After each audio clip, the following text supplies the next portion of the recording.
Tolu,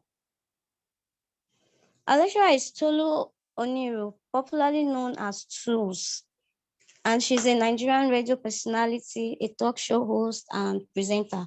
She's best known for hosting the midday show on the Beat 99.9 FM.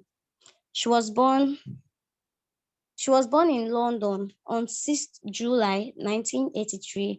She had a primary education at Talbot House Preparatory School in Bournemouth, UK, and secondary education in Nigeria before relocating to study at City of Westminster College. She also has a degree in business and mass communication from London Metropolitan University.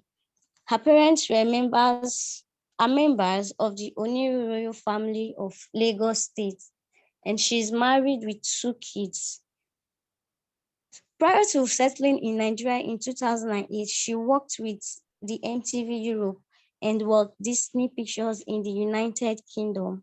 She presently hosts the midday show on the Beat 99.9 FM every weekend. She also interviews popularly African entertainers on her talk show, which is The Juice. Popular celebrities like Yvonne Nelson, Omotola Jalade, Ekende, Davido, Rita Dominic, and all of them have been on her show. She was part of the judges at the 2011 and 12 Channel O Music Video Awards. And she have been nominated severally and also won almost all her nominations. She was nominated for Nigeria Broadcast Awards for the Best Presenter on Radio of the Year 2010. She was nominated for Dynamics All Youth Award, also for Best Radio Presenter of the Year 2010. She was nominated for FAB Awards, On Air Personality of the Year 2011. She was also nominated for Nigeria Broadcasters Award, Sexiest Media Personality. She was also nominated for the Future Awards, On Air Personality of the Year 2012. She was nominated for the Nigeria Entertainment Awards, Media Personality of the Year, and she was also nominated for Nickelodeon's Kids' Choice Awards, Favorite Nigerian On-Air Personality of the Year. All right, thank you very much, Ma. So, Ma, we have been told that your session is going to be a question and an answer session.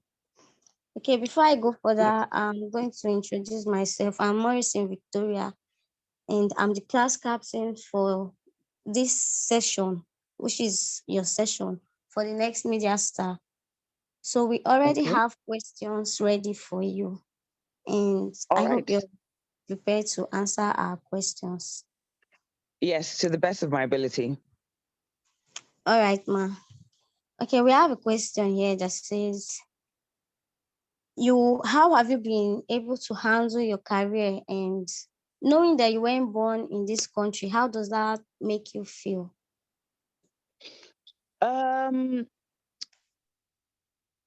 Not being born here, not being born in Nigeria, I obviously had some, there were some differences. The fact that, I have an accent, I think sometimes it helped and then sometimes it didn't help. Because there were certain people that kind of felt like, well, you don't really belong, you have an accent, so it was a bit of a hindrance in certain cases, but I tried not to let it hold me back. I wanted to do something. I wanted to, really, really focus on my radio career. And I just focused my attention fully on that. All right. Thank you very much, Ma. Okay, no problem. Okay, another question is, what the broadcasting training includes? Okay, so in my opinion, I think we are moving away from the traditional training that we see a lot of people, have. I mean, if you think about it, I didn't go to school. I didn't go to broadcasting school, but I did have some training to be, before getting on radio. I think we're moving away from that.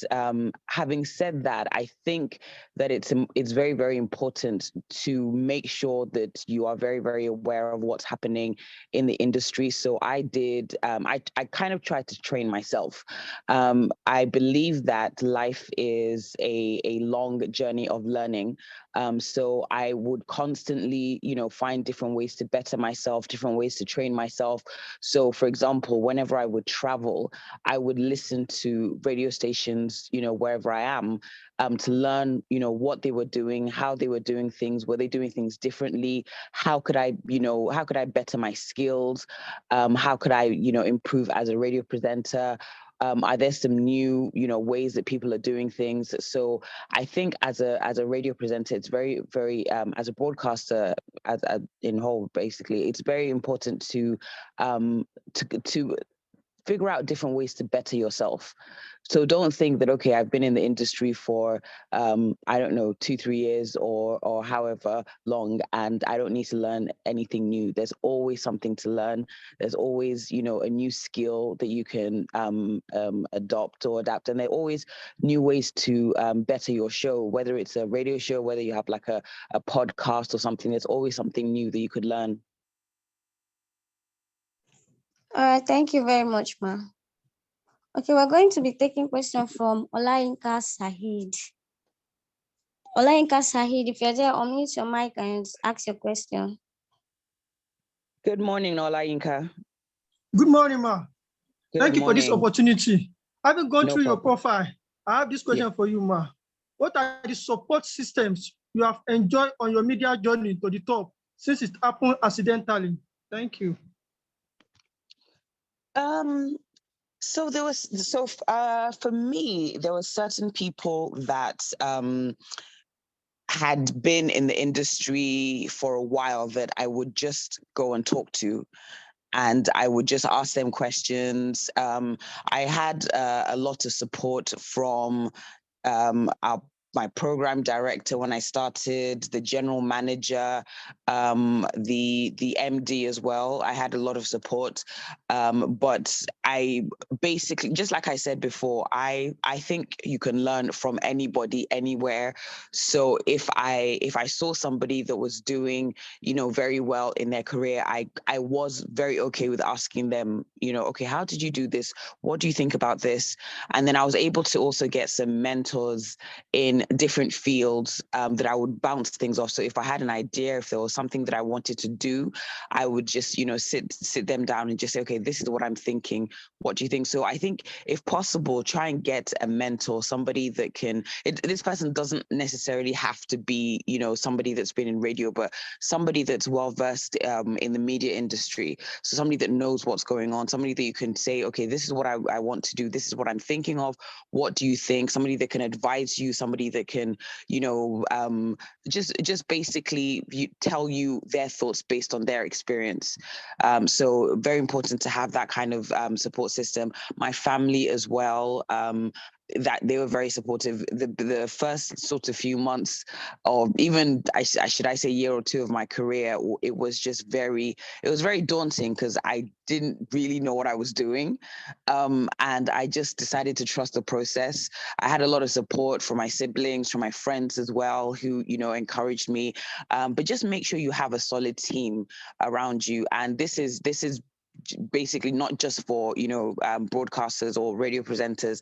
If whatever you're doing in life, I think you should definitely have a good support system around you. So people that when you're working hard, when you're working very hard, maybe you're not sleeping enough because you're working very hard, you're on your grind, you're hustling, people that will encourage you, people that will lift you up, people that will just say, look, you're working hard. Everybody says you're working hard, just keep at it, something will pay off. So some people that will encourage you, people that will tell you the truth. So maybe if you're not doing something the right way, I think one of the worst things is to have a support system that's full of yes people. So people that won't tell you that that thing that you're doing, I don't think it's, maybe you could, do it a little bit differently. So there are going to be people that are, negative, but then there are going to be people that offer you constructive criticism. So you just need to make sure you have the right people around you. The right people around you, when you're going off in the wrong direction, they will try and steer you right. The right people, if you have the right people around you, they're not going to just, project negativity on you. They're going to encourage you when you need it. They're going to applaud you when you need it as well, but they're going to just, be truthful. So that's very, very important. Thank you, Ma. No problem. All right, thank you very much, Ma. We have another question in the chat box. The Okay. question, yes. Okay, the question says, Ma, are you, as an OAP, a TV host, a red carpet host, and so on, and you're also an influencer, how do you manage your time? I think we have 3 questions from this person. So should Okay. I read it up or you take them bit by bit? Yeah, let me take them bit by bit so I don't forget. How do I manage my time? I'm still working on that, to be honest. I just try to honestly, like, if I'm going to be very, very honest, that is where I struggle. I try to do too much. I often find myself doing too much. I mean, right now I'm working on several different things. So I think, especially being a mom as well, you just have to figure out the balance, because there's certain times that, work is crazy, but I know my children need me. So I just have to be able to put things to a side and just focus on, home life, focus on being a mom, and know that, okay, you know what, maybe today is Tuesday. Today, I'm just going to give my kids, my full attention. Tomorrow, I pick up on this project. Tomorrow, on Thursday, I pick up on the other project. So just learning how to split my time. It's still a work in progress, because I can't say that I've hacked it completely, but I'm still working on it. But honestly, just think about what, depends on what's important to you. I kind of focus on perhaps what brings me, the highest revenue, the one that I'm like, okay, this is where my bread and butter is. So this is what I have to focus on. And then, everything else kind of, falls after that. All right, thank you, Ma. That's okay, fine. so What's next question? From the same person is, how have you been able to face your challenges and handle them, like your biggest challenges in the industry? How were you able to handle and face them?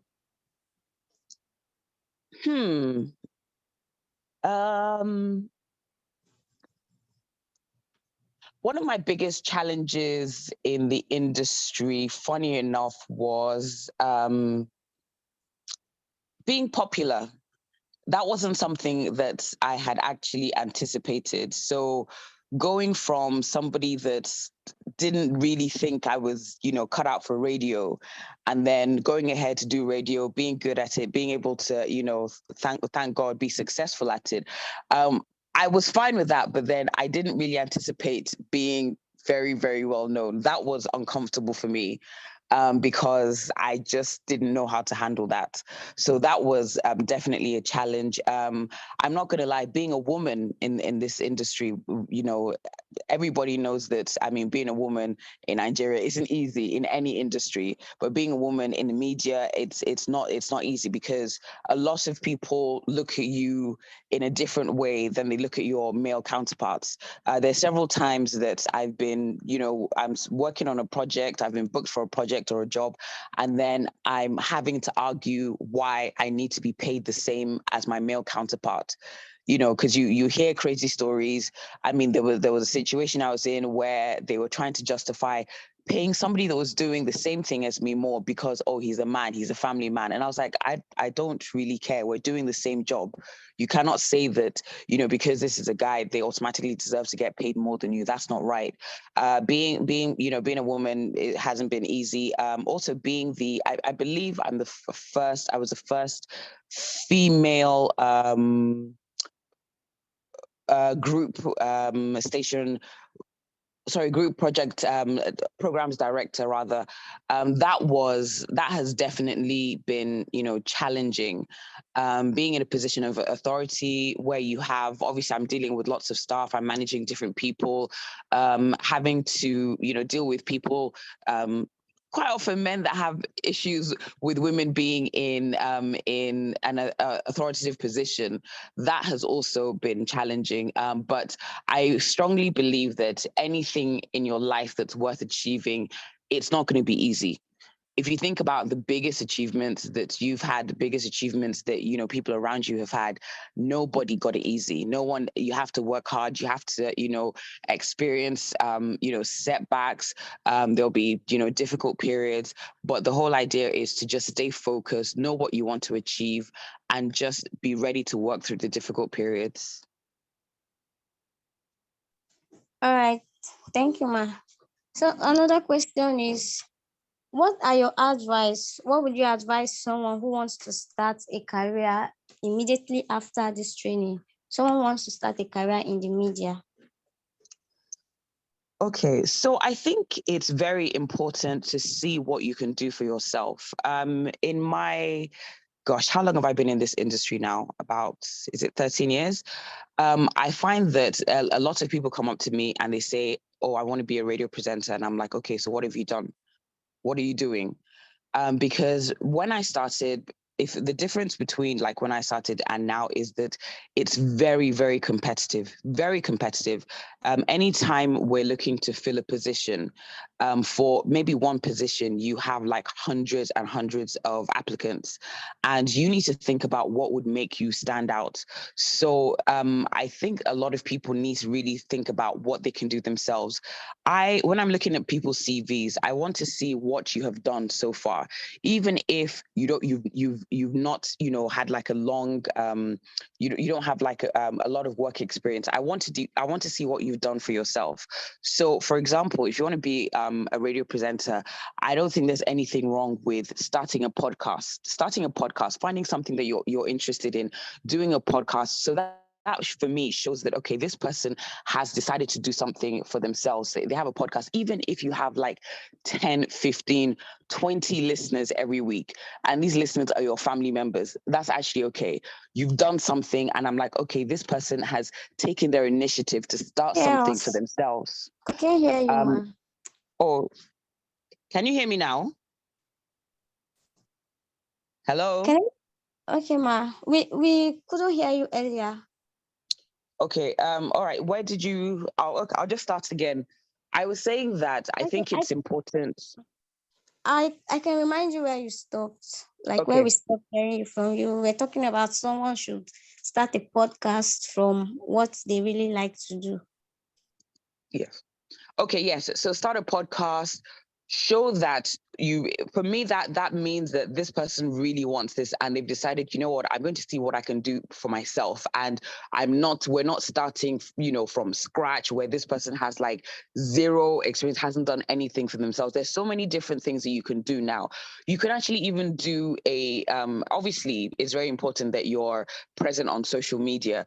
You can actually just even have something that you do on social media once a week. You go on IG Live, say, okay, you know what? These are the hottest songs in Nigeria right now. This is my favorite. Like, do it 5-10 minutes every week. That for me, and this shows that, okay, you started something by yourself. This shows that this person has used their own initiative to start something. And that for me makes you stand out from somebody else who's just like, oh, I want to do radio because, oh, somebody said I have a nice voice, oh, I can talk and everything. It's not, for me, honestly, that's not enough anymore. You need to show that you're serious. You need to show that you definitely want a career in this. And right now in this present day and age, there's so many different things that you can do. So honestly, there's really not an excuse for you not to do something. If you have 10 listeners a week, that's better than not doing anything at all. So if you're going to broadcasting school, if you're taking a training course, incorporate that, use that. That for me is even a way that you're training yourself. So you're already, you if you're doing, let's just say like this show on IG Live or something, and you're, talking about your favorite songs, the hottest songs in Nigeria, the hottest songs in, wherever it is you're from, the hottest songs in the world right now, or the new songs, or bubbling under, or something like that. That for me means that, okay, this person is taking time out of their lives to put together this content, to make sure they're going live once a week, every week, for like 10-15 minutes, to talk to different people. And they're probably going to listen back to it and say, okay, you know what, I could have said this differently, or I could have done this differently. And all of that, for me, that makes you stand out from the crowd. That shows that, okay, you are very, very, very serious about doing this. It shows you're very serious about bettering yourself. And it's definitely like a plus. So there's really no excuse for you not to have anything, like not to have anything at all on your CV other than, okay, I went to training school, I did a training course. Okay, use it, do something. You don't always have to wait for, a big radio station to give you, to basically hand a career to you. You can actually start things yourselves. And I think that in the future, we're going to see more of that. We're going to see more of people that are basically creating a platform for themselves, broadcasting. There's a guy, I can't remember his name. He does some crime show on YouTube, a Nigerian guy. And he's not on a radio station. He doesn't have a TV station. He just set himself up on YouTube. And I was looking at his numbers. His numbers are really quite good. This is the guy that literally probably just sits in his house and is doing this. So if I was the head of a TV station and I was looking for content, I would look at him, because I'm like, okay, first of all, he started this by himself. He's obviously funding it by himself, and he's been doing this for a while. When he first started, he probably just had like a handful of listeners, and he's been at this for a while. His listenership has grown, which is fantastic. But the fact that he started this himself, that for me would be like a big plus. All right, thank you very much, ma. Olisa, You're welcome. Olisa, if you're there, you can unmute and ask your question. Good morning, Ma. Good morning, sir. Ma, I have a question. Ma, you had your primary education at Tableau House Preparatory School in Bournemouth, UK. Then your secondary Yes. school in Nigeria before moving back to London, where you were born, to complete your education. How difficult was it getting used to a new environment from time to time, especially at childhood? Okay, so I don't think a lot of people know this, but I came back to Nigeria. I think it was in was it 1990 for about 3 or 4 years. I was here. I finished my primary school and started secondary school in Nigeria. One of the biggest challenges that I had was when I returned to the UK. The way we were taught in Nigeria and the way we were taught, in the UK was very, very different. So it was difficult for me to adjust. In the UK, they're more practical. So they'll kind of say, okay, you know what, this means this. Okay, go off and find this out yourself. And it was different from the way, I was taught when I was finishing my primary school in Nigeria. I think a lot of people in Nigeria are used to, all right, take out your books, copy these notes. So I just remember just writing notes. Like I had like just notes. And I just found that I would cram the information and just, regurgitate it like when it was exam time. So that is not, they do things much differently. Like, in the UK, there you're expected to go off and find the information yourself, which I think leaves a long-lasting understanding because you figure it out yourself. So it was difficult. It was difficult adjusting, but I was able to, thank God, because I think this is something that I've had from a young age. I'm not scared to ask. If I don't know something, I don't care. I will ask you. I would rather ask and you think, okay, why are you asking me this question, than for me to pretend that I know it and, I mess up at a later date. So I think there's absolutely nothing wrong in just saying, okay, sir, I don't understand this. Please explain it to me. I was one of those annoying students that after class, I would still go and meet the teacher and be like, okay, that when you said that, this when you said this, I don't understand. Please explain it to me. So I just wanted to make sure that I wasn't, just in the class and didn't understand and didn't ask anything. So I was always asking the teacher. I think I asked them too many questions. I was always the one that was asking lots of questions. All right, Ma. Thank you very much for answering that question. Fortune Best Man, if you're there, you can unmute and ask your question. Good morning, ma. Good morning, sir. I want to ask a question. What was your feeling like when interviewing big name celebrities, like, hosting them on your shows and all that? And also, what extra factor did it take you to be at the top of your profession, like to compete for awards and all that? Interviewing big names, it's a lot of fun. It's a lot of fun. And I mean, one of the first interviews that I did with this is somebody that was a big star and somebody that I was a massive fan of. One Day Cole was one of my most memorable interviews because I was like, okay, this is somebody that I love his music. I just think he's a fantastic artist and everything. So I was very, very excited, but I really just had to rein that in. So I try to, I always try to make sure that I have fun in the interviews. Like when I do interviews, my main thing is, okay, I need to make sure the person I'm interviewing is comfortable. I need to make sure they are enjoying it. And I need to make sure that the listener is enjoying it as well. One of the things I noticed is when you're interviewing somebody, if they're having fun, they tell you more, they relax. So the whole point is when you're interviewing somebody, if you really want to get the gist, the juicy information, get them to relax. And that is over the years, I have a lot of people saying, oh my gosh, I forgot you were interviewing me.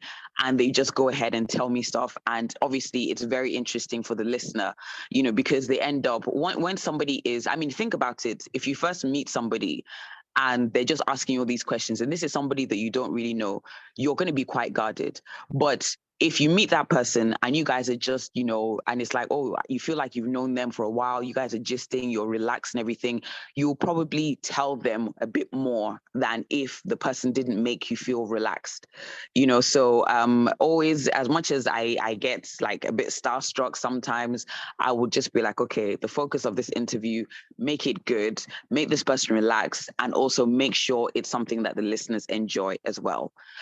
Sorry, what was the second part of your question? I forgot. Okay. What extra factor did it take you to be at the top of your profession, like to compete for awards? Extra factor. I don't know. I don't know if I had an extra factor. I think I understood that I needed to work hard. And I understood that there was a lot that I didn't know. And I was just really ready to learn. I was ready to learn. There are quite a few people that come into the industry and they kind of think, well, you know what? I know this, I can do this. Like there's certain people that I've worked with that have started, and I get this impression that they feel like they know everything. And I'm like, you don't. I've been in this industry for a while and I don't know everything. I've been in this industry for over 10 years and there's still a lot I can learn. And there's I believe that I could even learn from somebody that has been in the industry for 2 years. They might have like a new technique, a new skill. And I think it's definitely, okay for you to look at this person, to study them, to see, okay, this is actually interesting. Can I incorporate this? So being willing to learn, being willing to, to being focused on constantly bettering yourself, I think that definitely helped me. And one of the things that I said earlier, I used when I travel, I listen to radio. how did they do this? Oh, I like the way that when the presenter put on the started talking, the way that they started talking, the way that they ended their presenter link or air check, whatever you want to call it. I love it. Okay, what am I doing? How can I do it better? When I started in the industry, one of the things that I used to do is I would record myself at home. I would just be like, hi, this is Tools on the Midday Show on the Beat 99.9 FM. It's 9:30, and I would record myself on my phone and I would listen back. And I would be able to say, okay, you know what? That didn't sound good. I could tidy this up. I could do this. I could do that. So I was very, very, very much acceptant of the fact that, look, you're new at this. You can't know everything. The best thing you can do is just to be in a position to learn from everybody and anyone. So I learned from different people at different radio stations, different people at different levels, of their career. I was just open to it. And I think that definitely helped me because I don't think I ever got to the point where I'm just like, okay, you know what? I know everything. I don't need to, I'm at the top level. I don't need to know anything else. I don't need to learn anything else. Even till today, I will listen to other radio stations and I'll be like, okay, that sounds good. Oh, I like the way they did that. Oh, is this what they're doing now? And that also helped me to, look at the content I was creating for my show. I would just ask people, okay, what do you like about this? What don't you like about this? Okay, what do you think I could do differently? So that attitude where you're willing to learn from everyone and you're not kind of, too proud to ask for help. I think that definitely has helped me. All right, thank you very much, Ma. Okay, please, David Wisdom and Okoro Jessica, please mute your mics. Okoro Jessica, please mute your mic. We don't have enough time to waste. Thank you. Okay, Chuku Divine Akelachi, if you're there, you can unmute your mic and ask your question. Right. Okoro Jessica, please mute your mic. Okay, Divine, please, your network is really bad, so sorry. we'll be Before you go ahead, Chimama, please mute everybody's mic. Mute everybody's mic for the exception of the lecturer and the.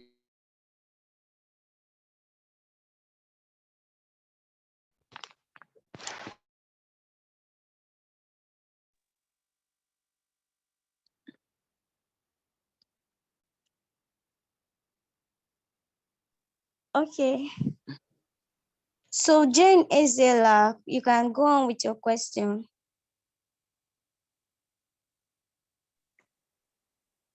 Well, good morning, Ma. Good morning, Ma. Please, may I ask two questions? Okay. The first one has to do with how do you overcome anxiety when hosting or presenting a show for the first time?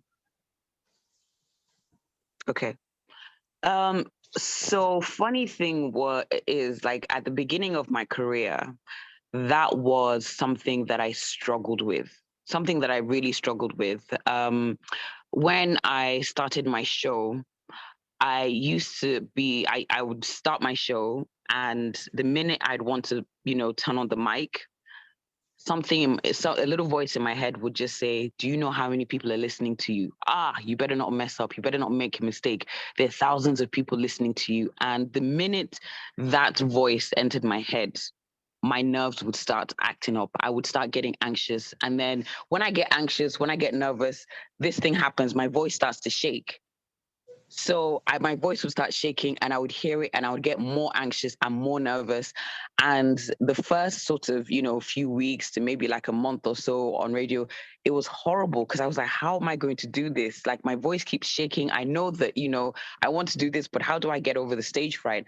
So I started practicing this. I started imagining that I was in the studio with my friends. I started I tried to forget about the fact that there were thousands of people listening to me. I was just like, you know what? I'm just gonna act like, I'm with my friends. We're at my friend's house or they're at my house and we're just, chilling, gisting.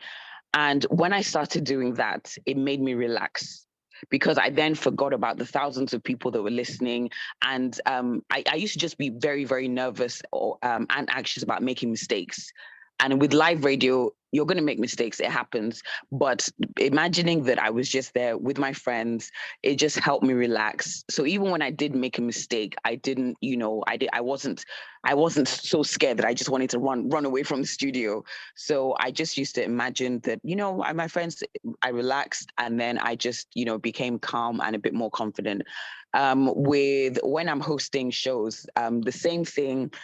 I would look at all the people. I would be like, "Oh my gosh, this is crazy. This is how am I going to do this?" And then there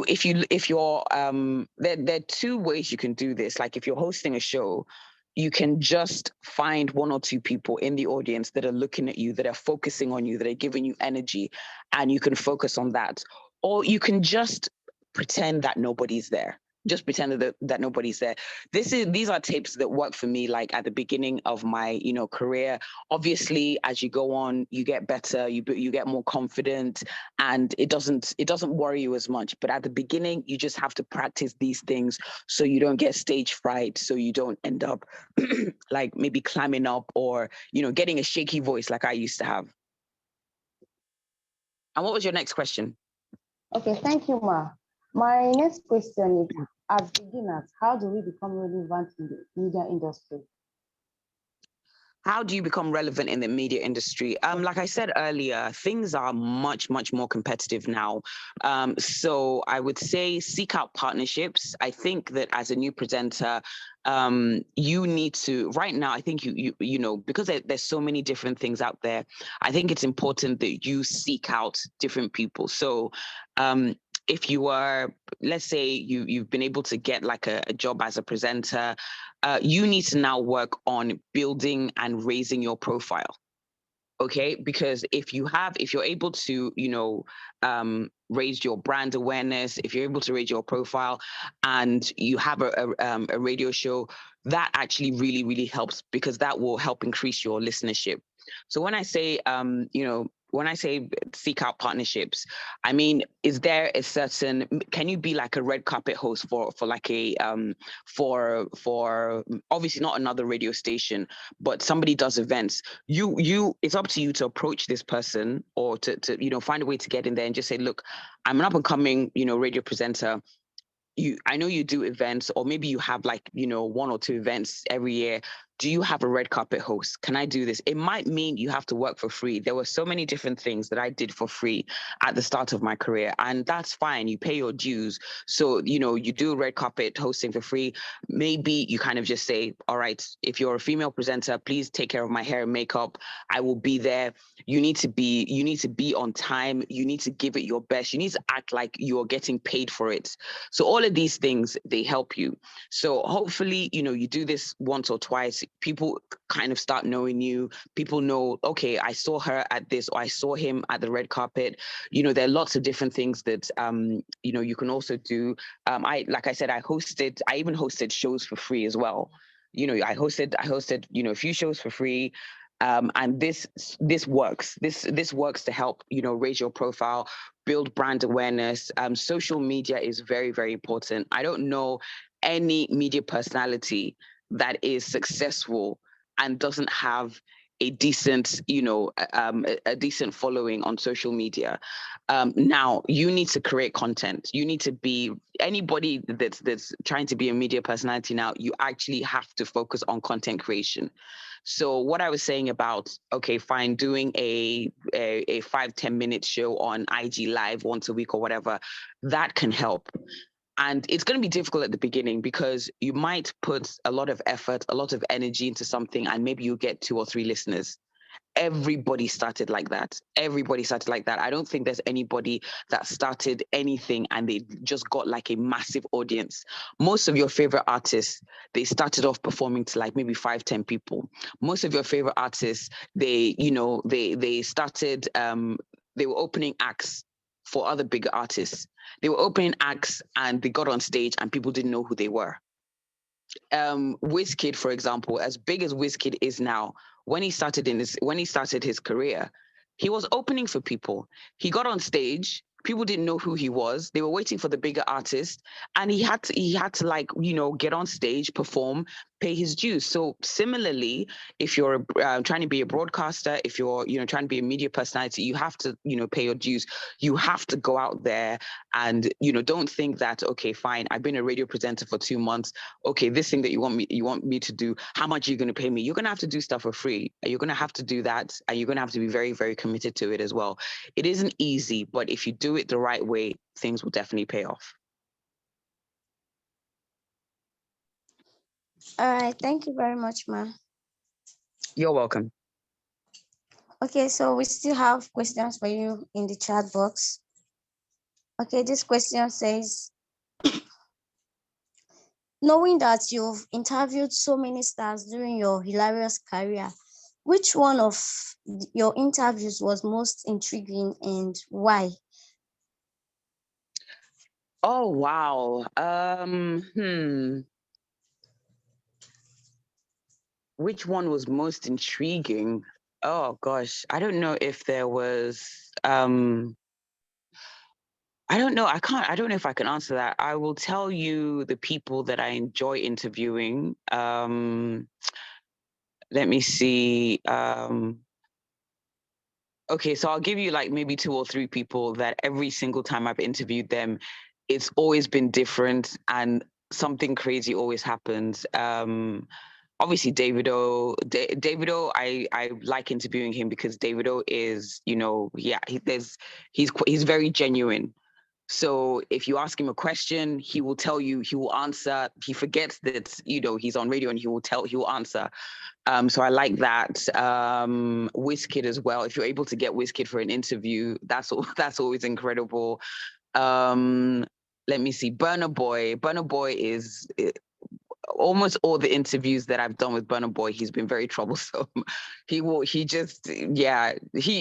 answers the way he feels, which also makes it very interesting for the listeners as well. Timaya, once you get him talking, Timaya will tell you everything and anything. So that's always fun. Tiwa as well. Oh my goodness, there's so many people that I've enjoyed, interviewing. There's so many people that, really like make the interviews very interesting. So I don't know if I can say intriguing. It also depends on when you catch them, because if, for example, you're interviewing somebody, it's very, very early in the morning, they're tired, you probably won't get the best out of them. But if it's like on a day where, they haven't had like a stressful day, they're well rested, and maybe they've had like a drink or two before they come to the studio, they will talk, they will tell you everything. So it also depends on the mood they're in as well. All right, thank you very much, ma. You're welcome. So we still have another question from same person. Okay, the question is, since you started your media career outside the country, so when you came back, what was the difference between our method and that of the other parts where you came from? What was it like? Was it really okay for you to settle in, or you had difficulty settling in? Okay, so I actually started my broadcasting career in Nigeria. When I was in the UK, I wasn't working as a presenter. I wasn't, working as a broadcaster. I was behind the scenes. So the difference that I would say is, in Nigeria, it's a lot of it is you. Because when I've visited radio stations in the UK, for example, in the studio, I mean, you have a presenter that's doing their show, but quite often there'll be like like 2 producers. There'll be somebody that's, manning the phone lines. There'll be somebody that's doing this. So it's more of a team. And it's more, because they have a team, they're very strict with, the content of the show. But in Nigeria, I was by myself. I was the producer. I was the sound person. I was everything. And a lot of people would be very surprised when they would come to see me at the studio, because I would literally be in the studio by myself, no producer. I'm running the phone lines. I'm doing this. I'm doing everything.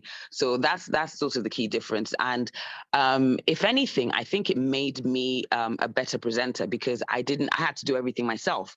So right now, if I went to a different country and I had to, do a show, even though I had a producer, I would know that I can do the work of the producer because I was putting together, my own shows. I was, figuring out, okay, I'm going to talk after this. Like certain radio stations, they actually, they will tell you, okay, you're going to talk after this particular song. And that's how strict they are with the content. They'll say, you're going to talk after this particular song. You're going to talk for 30 seconds or 1 minute. And I don't think we are strict here. And I think that's, for me, I think that's, definitely made me like a great radio presenter because I had to learn everything. I had to learn how to use the console. I had to learn how to, okay, this machine here, I had to master it. This new software, I had to master it. I had to be able to, be on the computer while I'm doing my show, while I'm doing this, while I'm doing that. So I basically was forced to, multitask. So I think that has actually, helped me in the long run. All right, thank you very much, Ma.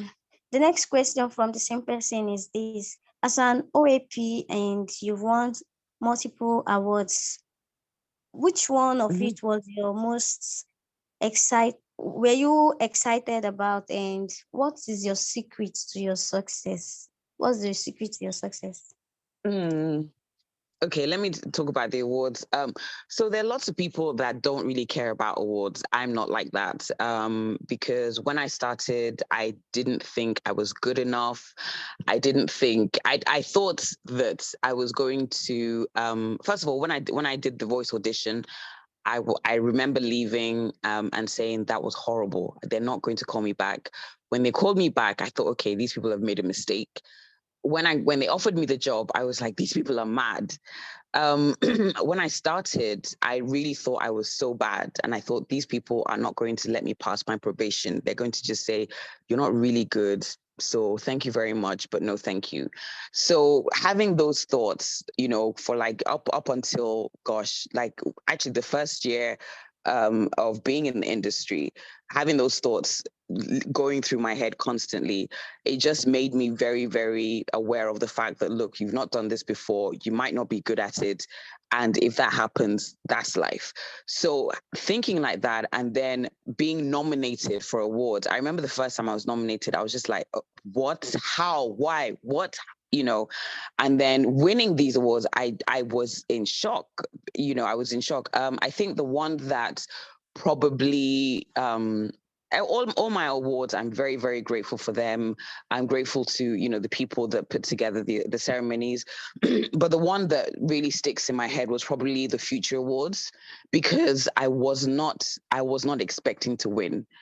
I just remember that it was in PH. They had the ceremony in PH, and they'd said, okay, can you come? And I was just like, okay, does that mean I'm going to win? And they didn't say anything. And I was like, okay. And I think I'd been nominated like the year before and I didn't win. So I was just thinking, well, there's a good chance I'm not going to win this time. So I was so nervous that before they got to the radio presenter category, I think I'd gone to the bathroom because I was just trying to calm down. And as I was coming out of the bathroom, they'd already started announcing the category. And then I just heard my name and I couldn't stand up. I was like, what? I just froze. I froze. So that for me was a particular, it was a very, very big moment in my career because I didn't think I was going to win. And it's a very, Future Awards, everybody knows it's a prestigious award. Everybody wants to win it. And to win it, quite early on in my career, I was very, very grateful. All right, thank you very much, Ma. You're welcome. We're going to be taking the next question from Chibweze Woku. If you're there, please unmute your mic. Hello. Yeah, I'm here. Good morning, ma. Okay. Okay, my first question is this, ma. Yeah. My first question is this, ma. What is job title and how does it apply to media?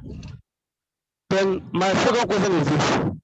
Oh, sorry. Can we go back to your first question? What is what, sorry? Sorry, excuse me. Title. Excuse me, please. Yes. Yes. Drop your question in the chat box and it will be attended to. Your mic is not clear. Can you hear me? So, Victoria, can you hear me? Okay. Yes, sir. Okay, his first question is job title. He wants to know what job title is. And Chibweze, for the second question, because you're in a noisy place, we can't get it very clearly, but I managed to get the first part. For the second question, you can go to the chat box and drop it there. Victoria, you keep an eye on that. When it drops, you can read it to the lecturer. Go ahead, Victoria.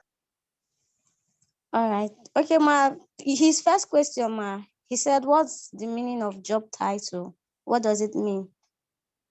I don't understand that question. When you say what do you mean job title? Job title is, description of your it's the role, your position in a company, right? Your position in a company or organization. So I don't understand what you mean by that question. All right. Okay. Ma'am, I think what he's trying to ask is what a job title is in relation to what different staff do in a radio station. And if I'm to elaborate to add to what the lecturer said, what the lecturer said is correct. There are some individuals who are employed in a radio station to act as OAPs. Some of them are there as sportscasters. There are some who don't even come on air. They work behind the scenes. There are the engineers. There are people who work in the marketing department. There are those who work in traffic. So different job titles, different designations for different persons who work on radio. So a lot of you think radio is just about the people who talk in the studio, the people you hear when you put on your radio. No, there are still lots of people who work behind the scenes to make sure that things go successfully. Victoria, if he's asked the next question in the chat box, you can read it out. If not, we'll go to the next question. All right. Let's take another question from someone else. Blessing Inadi, you can ask your question.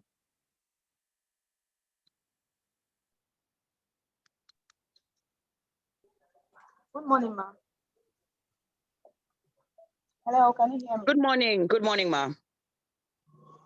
Okay, my question is, what are the major things one should do to become a success on TV or radio?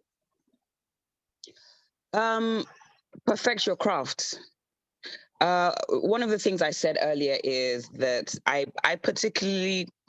don't like it when somebody says to me, "Oh, I want to be a radio presenter because," or people said that, I have a nice voice or I can talk. No, that's not enough. It's not enough anymore. It's much, much deeper than that. Being on radio isn't just about, oh, I have a great voice. I have I can talk. What are you saying? How are you saying it? All of these things matter. And that is why there is this, myth that I always, anytime I get an opportunity, I try and bust this myth. I don't think you need to have an accent to be on radio. I have an accent, but I don't think that is the only reason I was able to be successful. If you have an accent, but you cannot speak well, then you're not going to be a great radio presenter. If you have an accent and your command of whatever language you're presenting in isn't great, it's not going to work. So I always say that, look, one of the key things you need to do as a presenter is you need to speak well. You need to speak well. Speaking well isn't about having an accent. Speaking well is if you're presenting in English, have a good command of the English language. And there's so many different, there's so many different training courses online. If you actually just, Google vocal training for radio presenters, they will, tell you the different things you need to look out for, how to, enunciate, how to project your voice, how to, how to basically speak well. And speaking well, I'll say this again and again and again, speaking well isn't about having an accent. Speaking well is being able to have a great command of the language that you're presenting in, making sure people understand you. And that is really, the key thing. So learn your craft, perfect your craft. Always, always, always be ready to learn. Always be ready to learn. There's certain people that they've been on radio for a few years. They kind of think that, this is how I've been doing radio. The funny thing is, the way radio was done 10 years ago, it's not how radio is being done now. So if you've been in the industry, if you're like, okay, I've been in the industry for this long, I've learned everything. You'll still be presenting radio the way it was presented 10 years ago. Things change, and you also have to be ready to adapt to those changes. You have to be ready to learn. You've got to be ready to, switch things up. If you look at, Ryan Seacrest, for example, Ryan Seacrest has had such a long career because he's been able to, still be relevant. And he's been able to, adapt as time goes on. He's been able to switch things up, learn different things, do different things. Also, the fact that he does things outside of radio, I think that has been very, very instrumental to his success. So learn. You have to do a lot of it yourself. I think that is something that definitely helped me. Earlier on, I talked about how I would take my phone, I would do, presenter links, air checks on my phone, and I would listen and I would critique myself. And I would just, because I was I was very worried about getting on radio and not sounding good. So I just really wanted to do everything to make sure that I did, okay, fine, I'm supposed to do this. Fine, I've done it. I'm supposed to, this one, I didn't like the way it sounded. Oh, okay, you know what? The way I said this, could I have said it in a better way? Could I have done this differently? I'm a big fan of people, being able to self-critique. So anybody that I train, I'm always like, you know what, write things down. At the beginning of my career as well, when you first start off, live radio is daunting. Live radio is scary. It can be very, scary. And sometimes in your mind, you're like, I want to say this. But then when you turn on the mic, your brain does something different. So you need to you need to have a certain level of discipline. I learned that by writing things down. So at the beginning, I would literally just write out, okay, at the beginning, I'm going to say, the song you just listened to, then I'm going to say, okay, the time is, then this is the beat, this is the midday show with Tools, this is what's happening. So I did that. That made me, I was able to become more comfortable. I was able to learn, okay, you know what, you don't need to talk for like 2-3 minutes. One of the worst mistakes that people make is, that broadcasters make, is that they think that people just want to listen to their voice. So they will talk. And it's not always about that, unless you're on a talk radio station where your job is to talk. Unless that's what you're doing, people don't really want to hear you talk for like 10-15 minutes. You have no reason to talk for 10-15 minutes, unless it's just like you're reading the news. If you're just like, oh, I did this, then I did this, and I did this. And sometimes when you're talking too much.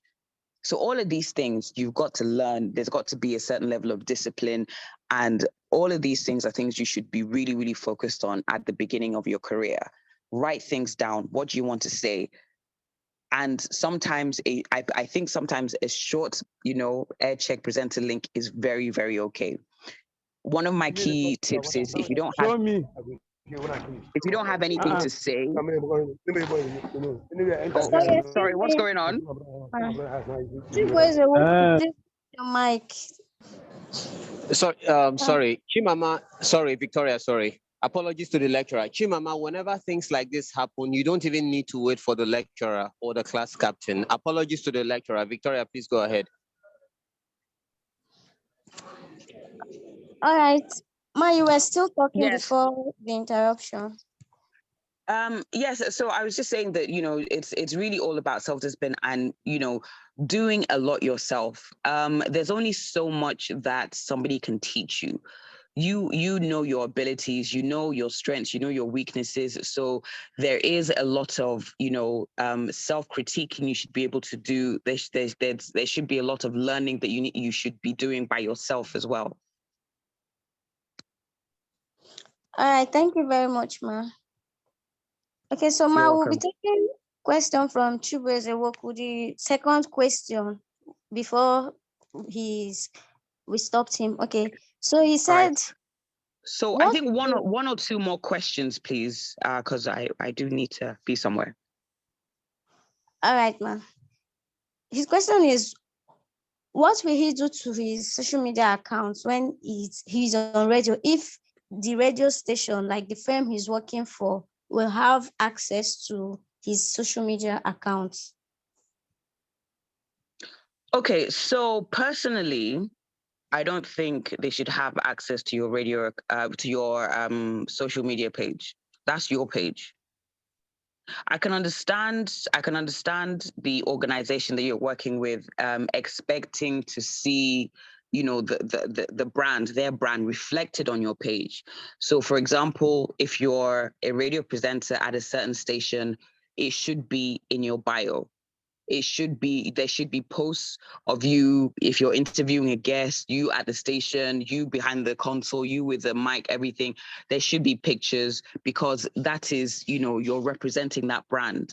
But I personally don't agree with them having access to your social media account. That's yours, that's private. All right, Ma. So, Yeah. Ma, we have another question for you, and this question says, how do you become a successful media personnel? Because not just a random one, but you've been so relevant on all aspects when it comes to entertainment, on radio, on TV, and even your social media account. How were you able to grow and maintain the number of followers you currently have? Okay, so I seeking out partnerships. So it's important to know what's going on. It's important to know the different projects, the different platforms that are available to you. And things are definitely more competitive now.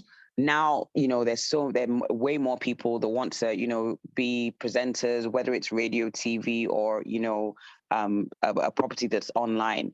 So you need to keep your finger on the pulse. You need to know what's out there. You need to be able to approach people and just say, look, I see that you're doing this. How about this? So you need to have ideas that you can, sort of take to them. So that is something, that's something that has definitely helped me.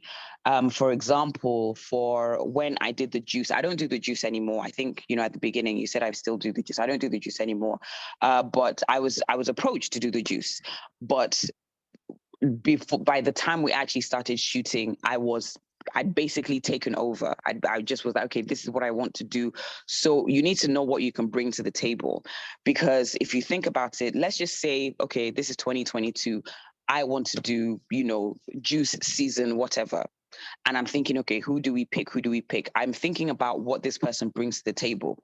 If I've worked with you before and I know that, okay, this person, this presenter is a great presenter, but they have great ideas. They will do research. They will do this. They will do that. I am more likely to go with that than to go with somebody that I just know would be a great presenter. So you need to think about what makes you stand out. What are the skill sets you have that this person doesn't have? If you're not quite sure, then you need to really, really look deep within, and you need to work on those skill sets. Because when you're working in a very, very competitive industry, you need to be able to clearly see what makes you stand out. So is it that your presenting skills, you're very funny, you're very, you have like lots of information, even down to knowing like, okay, about the latest music, knowing that, oh, I heard, I have somebody in, I don't know, Ashake's camp, and I hear that, oh, he did a song with Burna Boy, or he did this and everything, blah, blah, blah. So you being that presenter that everybody knows, you know what, this guy, this girl, anything that happens in the music industry, this person knows it. That makes you stand out. So all of these things are very, very important to bear in mind. If it's your thing is alter music, you know everything about alter music, fine, incorporate that into your media personality. Oh, you know everything about fashion, that's absolutely fine, incorporate it. So everybody has something within them that makes them very, very unique. So you need to identify that, you need to work on that, you need to perfect it, and you need to make sure that it becomes something that is clearly visible everywhere. Okay, Victoria, the next question should be the last, so we don't keep our lecturer longer than necessary. Okay, let's take question from Chimama. Chimama, if you're there, you can ask your question.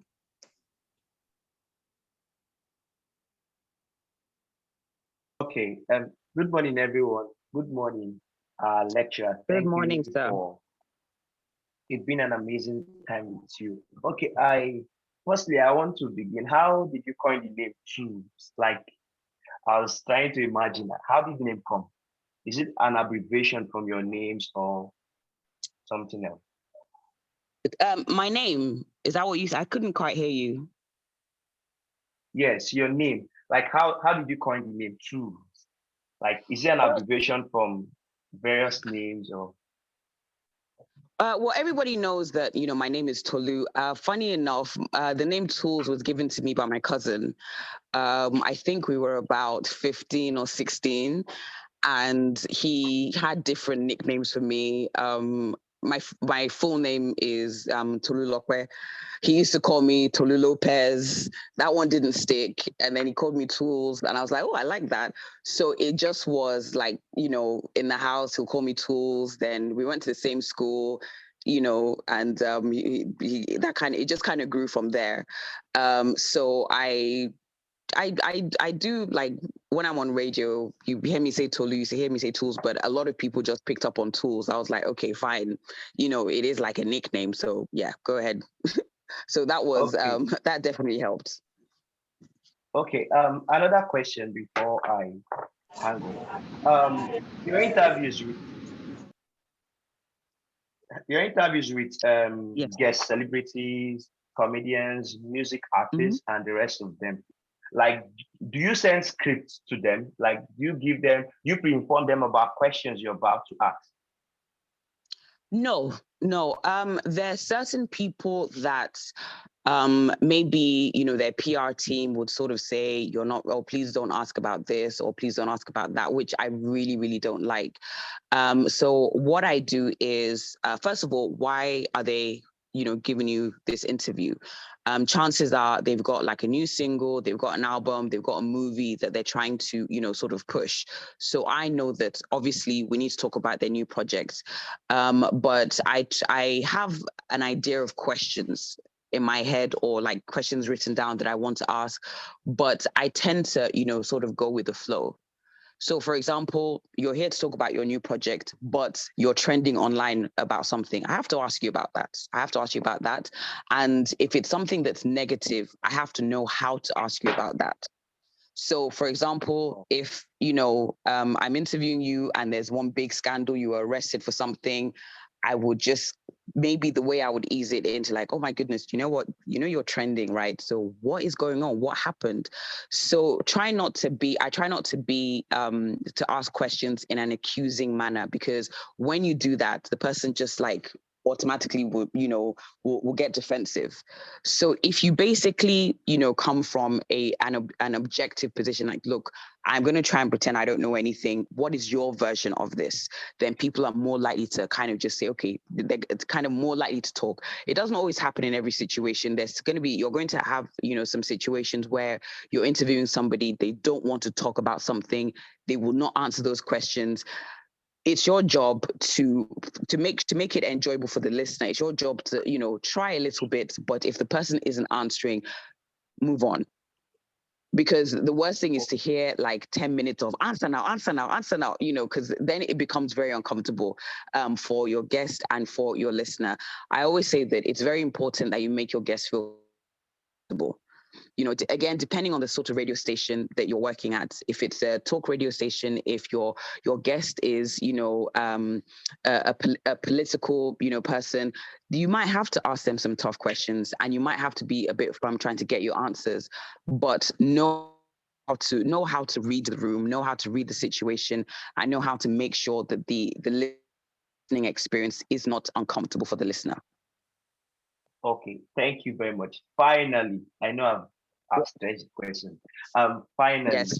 I want to ask, what is the toughest decision you've made in this part you took in the media industry? What's the toughest decision you've made? And if you had a chance to start all over, what will you do differently? Thank you.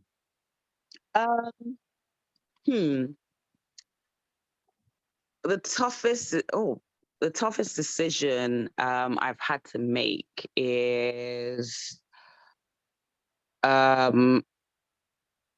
becoming the group program director. That changed a lot. That changed the direction of my career a lot. That meant way more responsibilities. I wasn't on radio as much. I mean, quite often during my show, during the time that I would be on radio, I'd be in meetings. But that's something that I felt I needed to do to grow in the industry. I wanted to, sort of be part of the group that would be making the key decisions about the direction of the radio station. So that was a tough decision because that meant, okay, I wouldn't be on radio as much or in the way I used to be. I would have, way more responsibilities. So that was different. I think if I was to go back, I would be a bit more intentional about the direction of my career and my brand as well. I think back then there was a lot I didn't know, and there was a lot that I didn't even know I needed to know. So I think, with what I know now, if I was able to go back, I'd be more intentional about my branding. That's actually very, very important because, you start off as a radio presenter. The dream, I imagine, is to become, a media personality where you're able to go on different platforms. So I would probably be a bit more intentional about that, a bit more intentional about the, the things, the projects that I took on, and also, positioning my brand. So those are things I'd probably want to, do again if I could. Brilliant. You talked about you switched over and you went into the management at the point you headed the group. So should we be expecting 298.1 FM sometime in the future? I don't know. Are there plans I don't of know. opening your own radio See, station? I don't know. One thing I'll say is I never know. You never know the direction that God wants you to go. Sometimes, you're doing something and then God's like, actually, this is what I want you to do. So you never know. I will say this, everybody that has started a radio station, they need, like 3 boosters for them because it's not easy. It's not easy. It costs a lot.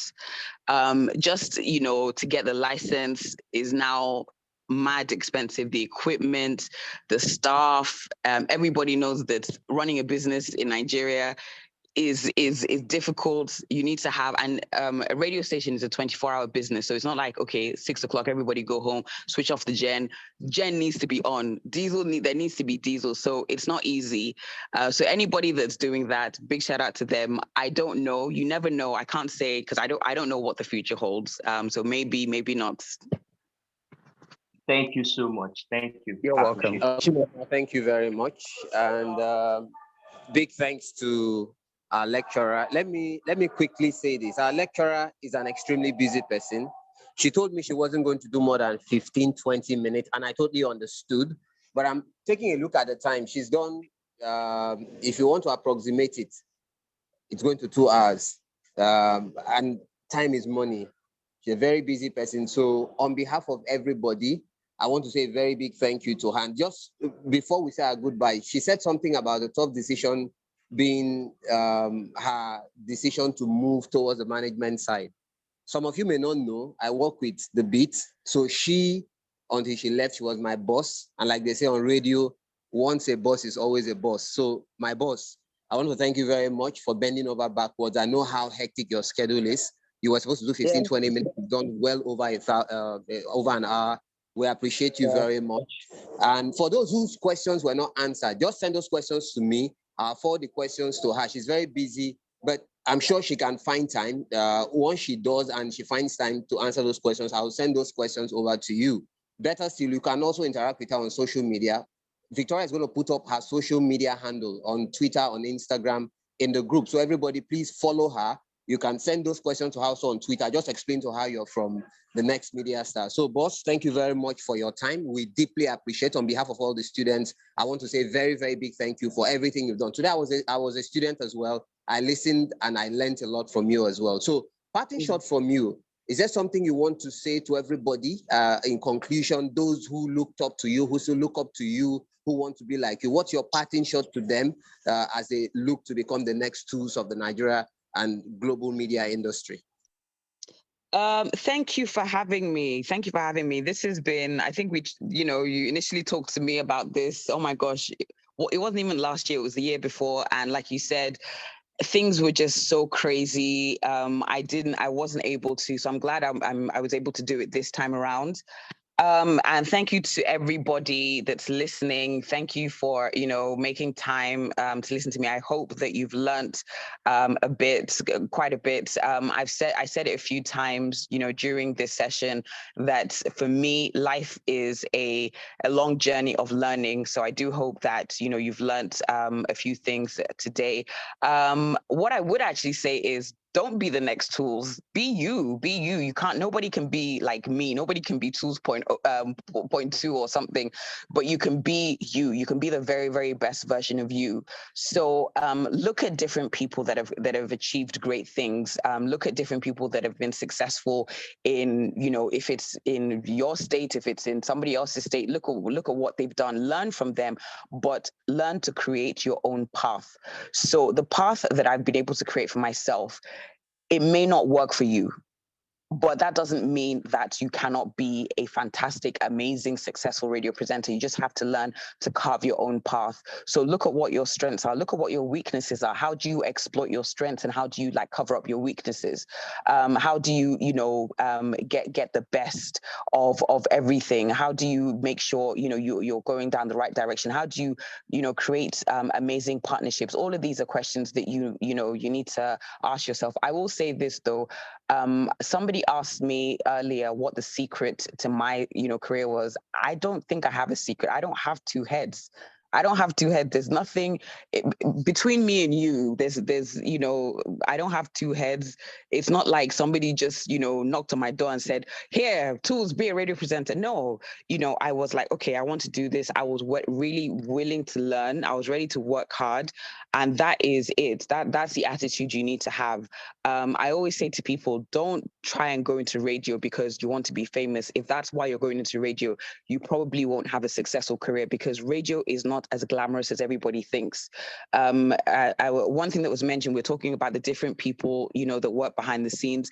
You're in the mix with them. You're in the mix with them. It shouldn't be a case of, okay, because you're a radio presenter, you just come in, you just talk and leave. No, everybody needs to work together. So you need to know the production. You need to work well with production. You need to work well with the marketing team. You need to work well with the engineers. All of these people, you're actually part of a team that is able to, put together something amazing for listeners to enjoy. So you need to think about it that way. But the last thing I'll say is, be prepared to work hard and be prepared to carve your own path. So that is it. And then learn. There's always something to learn.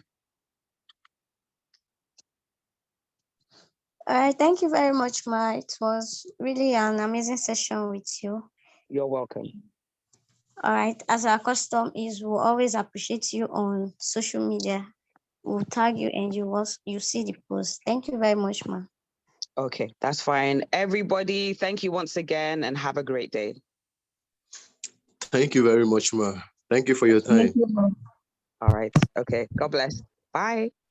Everybody leaves. Victoria, great job from you, great job from everybody. But just an aside, the next time we're having classes, we don't want to see the mics muted. Our next class, Victoria, who's the next lecturer? Victoria will check to let us know. So let's prepare for the next class. Let's get our questions at the ready, and we know how the assignment thing works. So thank you everybody for your cooperation. We'll speak very shortly. Okay, the next lecturer is Ozomena. So we'll just get ready. Please try and submit your assignments. Thank you very much. And for the questions that were every one of us knows she was not able to take all of our questions. So you can still forward them